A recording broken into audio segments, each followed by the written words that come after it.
What is going on, YouTube? My name is Matthew Douglas, and I am a high school photography teacher as well as a wedding filmmaker and photographer. And at least once a week, I get the question, "Hey, Mr. Douglas, what's the best camera that I can buy for under $500?" I generally tell my students to save their money because the device in their pocket is so capable of taking incredible photos. So in this video, I'm going to show you guys how to level up your photography game just using this device, your cell phone, and a simple app. Lightroom is available for iOS and Android devices, and it's going to ask you guys to set up an account, which is free. There is a paid version of Lightroom where you get a few more features, but the free version, in my opinion, is more than enough for your general day-to-day photography. If you want to get more into it and you're thinking about getting more into photography, I would definitely recommend subscribing for the paid version. However, you don't really need it. So after you download it, the icon's going to look like this. You're going to click on it and it's going to ask you to log into your account. I'm going to click on my YouTube tips album and click on this pretty simple photograph that I took while I was bike riding this summer. So here is your basic layout of Lightroom. We see on the bottom there's a ton of different editing options, which kind of can be daunting and confusing at first, but there's really only a handful of things that you really need to know about to really level up your photography game. So the first thing that I always edit is the light. So I'm going to click on light, and I always start and check, is the exposure set correctly? Which it is. If you want to reset a slider, you just have to double tap on it. But I'm going to add a little bit of contrast. And a lot of what this is trial and error and figuring out what you like and what you think looks good. So I'm adding a little bit of contrast, going into my curves right here. So your curves is essentially a graph form of the light. So on the left-hand side, we have our darks. On the upper right-hand corner are the lights. So I like to set 3 points on my curves, and so I grab those points and I kind of make what is called an S curve, which adds a little bit more contrast. You can see that there's definitely movement in this photograph because I was actually on a moving bicycle while taking this photograph, and I don't recommend it, but I have experience. I have experience? What does that even mean? All right, anyways, so I'm gonna hit done and next I'm gonna go into my color settings. All right, I generally like my photos to be moodier, kind of moodier, warmer, I guess you can say. So it's a really personal preference. I'm gonna go into the mix settings right here and then go into my yellows. So we see there's a lot of greens and yellows in this photograph, so that's the first thing that I'm going to edit. So yellows, I like to make my yellows warmer, so I'm going to adjust the hue slider, and we see that does a little bit, not as much as I thought it would, so I'm going to reset that, jump over to the greens, and now we see that does quite a bit.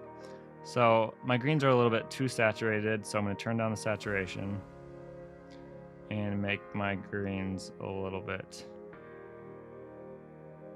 warmer. All right. The luminance adjusts the amount of light within the photo. So turn down saturation even a little bit more than that and bump down. Let's make it a little bit. Set the hue to -31. Next, I am going to try to make that sign in the background a little bit more orange. So if we zoom in here, I'm going to go to yellows and try to make that a little bit more orange just to make it a little bit warmer. And I'm going to make the cyclist jacket a little bit more teal because that's just kind of what I like to go for. Totally personal preference and up to you guys how you do this.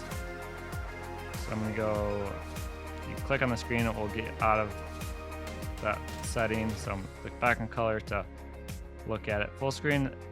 Overall, I think it's a little bit too bright still. So I am going to turn down the exposure now that I have edited the colors. That blue is a little bit too vibrant for my liking. So I'm gonna go back to color, mix, saturation, turn the blue down just a little bit.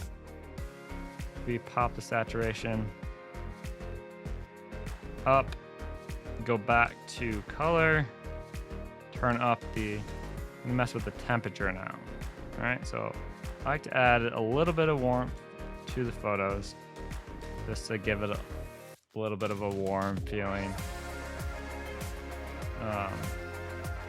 What are we doing next? So if you hold down on the photo, you can kind of see the before and after. So if I hold it, it's going to show me the before, and then you let go, it will show you what you have done to it.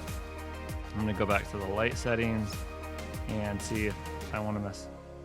Highlights don't really need, maybe I'm going to turn my highlights down a little bit.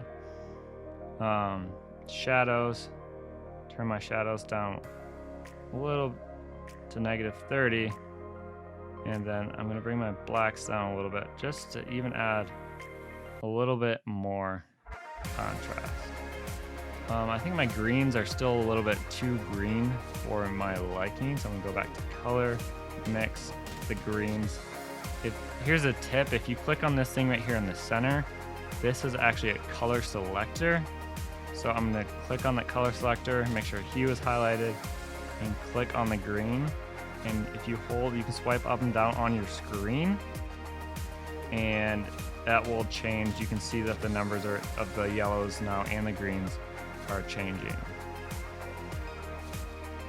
All right, so that is pretty much it for this photograph. So I'm gonna look at it again, and I maybe spent 5 minutes, and there's already a huge difference. So if you guys do want to pay for Lightroom, you're going to get a few more features. You get this healing brush on the left side, as well as this selective tool. So sometimes I like to use this healing brush to eliminate things that are kind of distracting to the viewer, like just things in the foreground. I'm not going to go through and get every single thing on the ground, but just things that are kind of distracting, that I don't want in the frame. So we have the healing brush and the clone tool. This biker's jack mid-drift. It's not mid-drift, I don't know. His back is showing because his jacket's riding up. So I'm gonna try to actually eliminate that by using the healing tool. We'll see if we can do that. So you can zoom in pretty close. Oh, that brush is way too big, so I'm gonna delete that. How do I make a smaller brush? Oh, you hold down on the brush. I guess I'm learning along with you guys. So you click on the brush, you swipe up or down on your screen, and then you can change the size of the brush. So maybe I want a little bit smaller than that. Let's go with 20. So swipe there, and then you can move each individual section. So maybe I can do a little bit better job than that.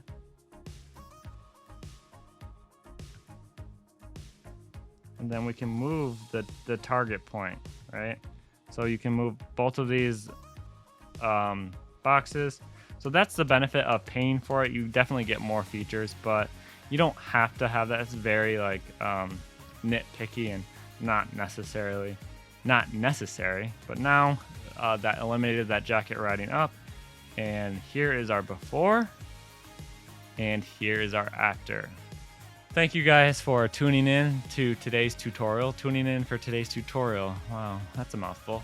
But thank you guys for tuning in to today's video. I hope you guys found this beneficial. If you guys are interested in more photography tips and tricks like this, please make sure you hit that subscribe button. But you don't actually have to hit it if you don't want to hit it, because I'm not going to make you hit it. All right, guys, I don't know how to do this YouTube thing, but that's okay because we're all in this together. If you guys found this video helpful, I would love if you guys subscribe to follow along for more photography and filmmaking tips like this. And if you guys have any tips and tricks for me, I would always love to hear that, because you know what? I don't know everything. Believe it or not, I know most things. but once in a while, there's some things that I don't know. Until next time, guys, I love you. I hope you guys have a fantastic day. And you know what? We'll see ya. Hey, we'll see ya. Hey, we'll see ya. Have a fantastic day. Lightroom is available for iOS and Android. I really don't know how to do this YouTube thing. Oh boy, here we go.